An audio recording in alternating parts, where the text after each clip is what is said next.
what are some general tips to start selling embroidery on Etsy? Great question. And a lot of our customers do sell embroidery on Etsy. Etsy is probably a very popular platform for a lot of embroiderers and custom apparel decorators to be able to kind of, sell different types of items on the store, right? It already has a platform, it has traffic, and if you kind of put a good product on there, people are going to come and get customized goods, and so it's a great platform for doing that. I would say that a couple of tips that I can think of off the top of my head is you want to first and foremost find the best sellers of a particular product on Etsy, right? Especially if you're starting out brand new on Etsy, you have no experience on Etsy, you probably want to do some research first. You want to go through kind of the, search on different items, embroidered caps or embroidered jackets or different things that people might want to get embroidery or printing done on their garments, and search those different terms on Etsy search and kind of scroll through the feed and see what are the best sellers. And many times you can see items with a bestseller kind of tag on it that you can identify those as like bestsellers of other stores that you can potentially, copy over and do something similar, right? I know that one thing I've seen is very popular on Etsy is like monograms on caps, monograms on many different things, especially here in the South. People really love those monograms. Maybe in the North, it's like people that might want to embroider some beanies or jackets, right? Carhartt jackets. And also there's people that focus on specific niche. They can focus on the wedding industry. They can focus on like embroidering bridesmaids robes or napkins or whatever the case is, right? So do some research in your local area, in the market that you want to kind of market to, and find out what are the best sellers of different types of products in that market. That way it will really help you determine what items to start out with. You don't want to start out with everything under the sun and be like, hey, let me do caps and jackets and all of these different things.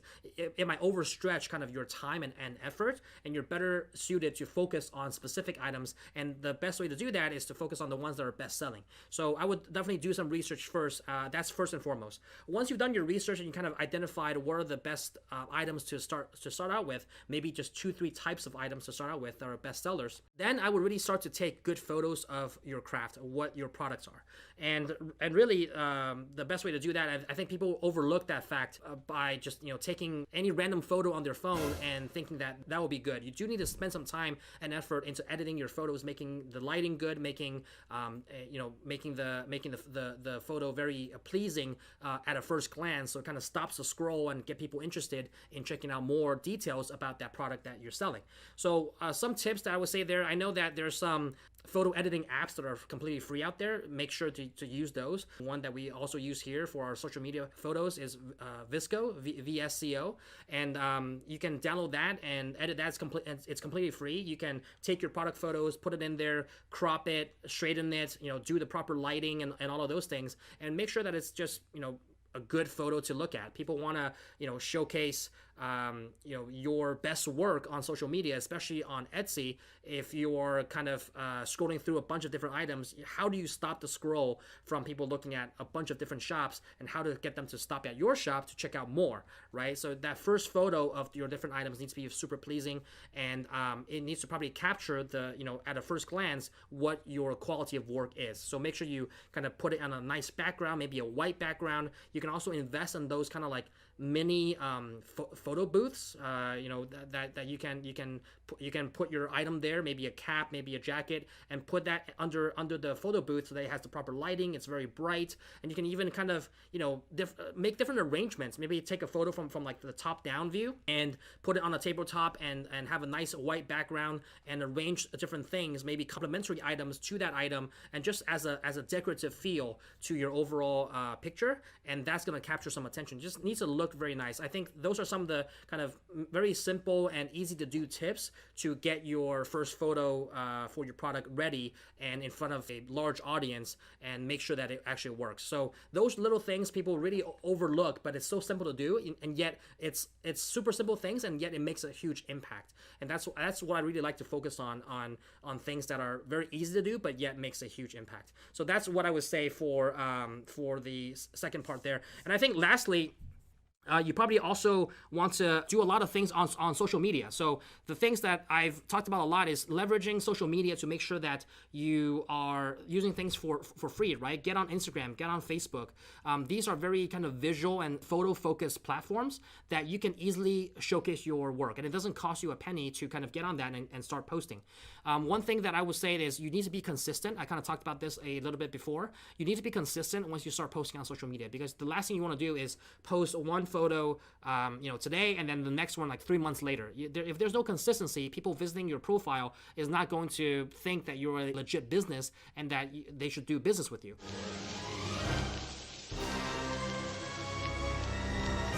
I think that's it. I heard you can do embroidery. Oh yeah, I do all kinds of embroidery. Can I see your Instagram? Oh, sure. What's wrong? He only has 2 posts. Run. So if you couple kind of taking good photos that I mentioned on Etsy, and then leveraging social media with those photos to kind of broadcast to other channels to drive traffic to your Etsy store, that's going to help you a lot in scaling your business, right? Because you can share that post on Etsy or that link on Etsy on that posting on that product on Facebook, on Instagram, with that nice photo that you took for that product listing. So that will draw attention, and then on Instagram you can have links in your profile. On Facebook, you definitely can create a free Facebook page for your business and start posting regularly on Facebook to post links that directs to your Etsy shop. And that's going to get some traction.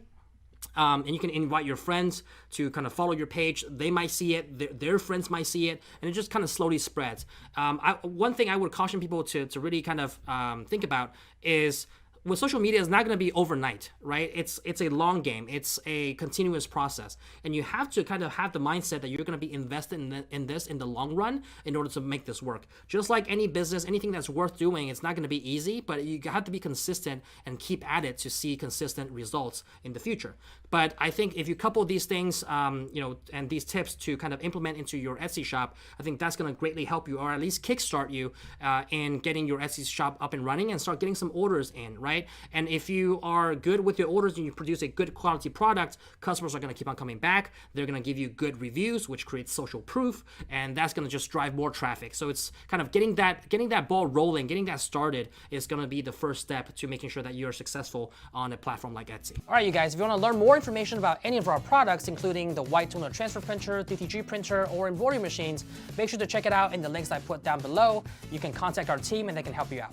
If you haven't done so already, make sure to join our free Facebook group, Embroidery and Custom Apparel Mastery, where we talk a lot about apparel decoration, and you can join the tens of thousands of others in the community. Finally, make sure to follow us down below on all our social channels. We are pretty active on Instagram. We post daily, as well as on Facebook and obviously on YouTube. And we're pretty active on TikTok as well with some entertaining content. All right, with that said, you guys, thank you so much for watching, and until next time.